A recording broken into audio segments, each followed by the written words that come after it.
কোনো সময় বিজয়ের আশা করা যাবে না। কেননা বিজয়টা কার পক্ষ থেকে আসে? আল্লাহ তাআলার পক্ষ থেকে আসে। বিজয় নির্ধারণ করার দায়িত্ব আমার এবং আপনার নয়। আর বিজয় মানে শুধু শাসন ক্ষমতায় চলে যাওয়া নয়।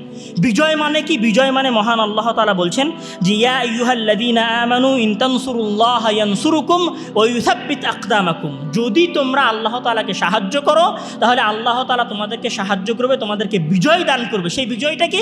ইউসাব্বিত আকদামাকুম, সত্যের উপরে তোমাদের পাকে মজবুত করে দেবে।